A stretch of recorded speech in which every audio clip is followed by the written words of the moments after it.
The 2025 NFL season is less than 4 months away, and God's favorite host, yours truly, we're breaking down each and every team's schedule, win-loss predictions, and how I see their season playing out.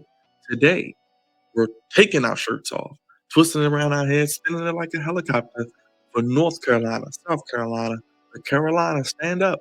The Carolina Panthers, a team that I think is on the rise with Bryce Young, Heisman Trophy winner, got off to a little bit of a shaky start, but showed some promise at the end of his second season going into year three.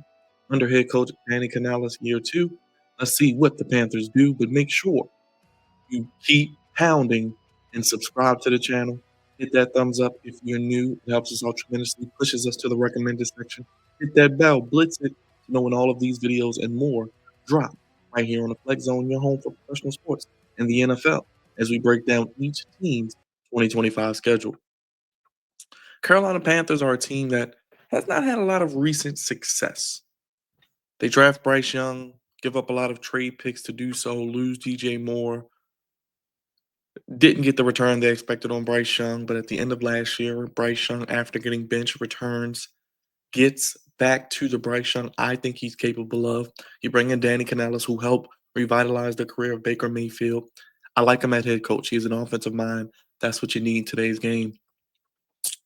On offense, Bryce Young, Richie Cunningham from Happy Days, Andy Dalton, the Red Rifle, the backup. So you got something there. If Bryce Young can continue just to get better, another year better, I think this team will get better overall. Chuba Hubbard, one of the more underrated running backs in the league. They take Rico Dotto from the Cowboys, who showed he can show some versatility. He can run, he can catch. Not a bad running back. They get my boy T-Mac, Tataroa McMillan out of Arizona from the draft. We know what he's capable of, a big 6'4" receiver, kind of like that Drake London type in their own division. Adam Thielen, still there one more year. Xavier Legette with a draft pick. He was last season. So you got a nice core at receiver. Tommy Tremble at tight end. Ika Mekwanu, one of the best young left tackles in the league. Damian Lillard, Austin Colbert, Robert Hunt, Taylor Morton, or Moulton. The offensive line could use a few more upgrades, but the foundation of the offense is there. Obviously, maybe another tight end that maybe could help in the pass game, but the offense is on the right track. Defensively, last year I thought is where they took the biggest step back, and that was unfortunately due to injury to their best player, Derek Brown, the wonderful defensive lineman. He was out. I expect a big year from him. Now we got some of the kings of R&B. We got Bobby Brown III, Trayshawn Wharton, DJ Woonham, Christian Rosenboom, Josie Jewell, Nick Scorton is pretty good. Then you got Michael Jackson, at linebacker, Trevon Mork from the Rams. Nick's got J.C. Horn, who is fantastic, son of Joe Horn, former Saint. Chau Smith-Wade. A lot of with a lot of these teams, the secondary, the corner, the depth at corner. You may have one good corner, you may have a good corner safety, you may just have a good group of safeties and not a group of corners that are very serviceable. So the key for them is getting Derek Brown back. He will help against the run, which will make teams more one-dimensional. Then, obviously, they did lose Brian Burns last season to trade to the Giants. Where is their pass rush going to come from? Trayshawn Wharton, DJ Woonham, Christian Roseboom, Josie Jewell, Nick Scorton. Like I said, Derek Brown, Bobby Brown, Michael Jackson. They don't really have a pass rush, and I think that will hurt their defense outside of maybe a little bit of a lackluster group of DBs outside of J.C. Horn. We know he can shut down one side of the field, but outside of that, Trevon Mork isn't even known for his pass coverage either. So I feel for them because they will not get great pass rush, but also looking at it, what's going to happen with the secondary. But let's get into the schedule because I've been yapping long enough, and let's not waste any more time. Schedule for 2025, I'll run through this quickly as we are at the tail end. We're getting to the last groups of teams, so here we go. At Jacksonville, I think they can win that game.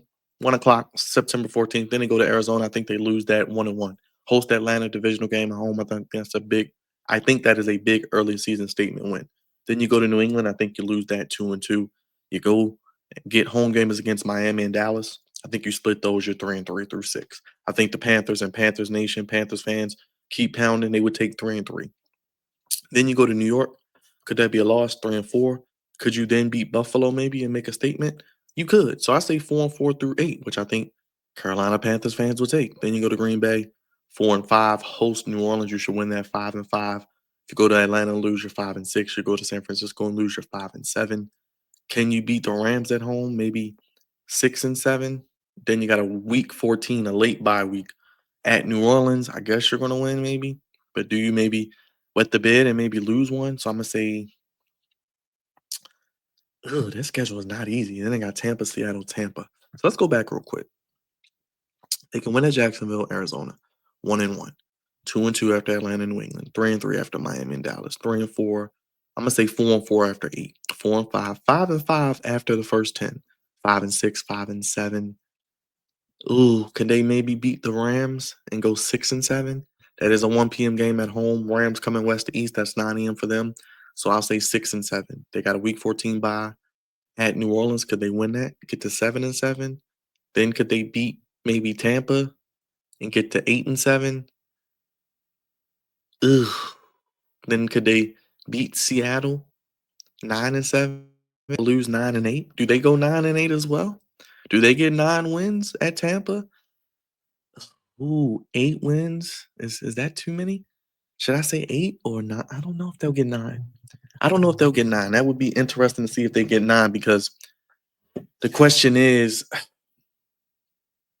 do they have enough defensively to get 9? I'm gonna say 8 because I may be giving them a little too much credit to finish, what, 5-5 with games because I'm banking on them to beat who? Miami at home, Dallas maybe, going to New York, maybe winning Buffalo at Green Bay. They got some tough games. So I'm gonna say I think they are a slight notch below Tampa, maybe a year away, because I think they need some help defensively and to improve the offensive line.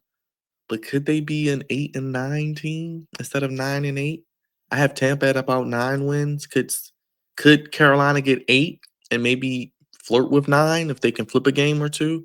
I'm gonna say 8-9 for Carolina. I'm gonna say 8 wins. I think they can get 8. I think that is a fair market value for the Carolina Panthers. And I think they are going to be an improved ball club. I'm gonna say 8-9. I have Tampa 9-8, but I think Tampa, Carolina, and Atlanta are the three best teams. New Orleans is a distant fourth, but Carolina is probably third still. And it's maybe between the Falcons and Buccaneers. I'm not ready to crown the Panthers yet. I think they're a year away. Add a piece or two to the O line, maybe add another receiving tight end, add a piece or two on defense, another pass rusher, another corner.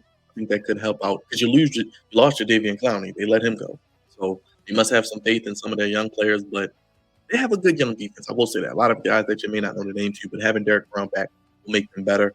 That's what I'm gonna say. I'm gonna give them 8 wins with the potential of maybe 9. I'm gonna say 8-9 for the Panthers. Sound off down below. Let me know your thoughts. What do you think about the Panthers? Their forecast: Bryce Young, Danny Canales. Do they maybe win 9 games? Do they maybe win this division? It's not out the realm of possibility. But like I said, I have them at about 8 wins, right on that Mendoza line. Sound off down below. Let me know your thoughts down below. We want to hear from you.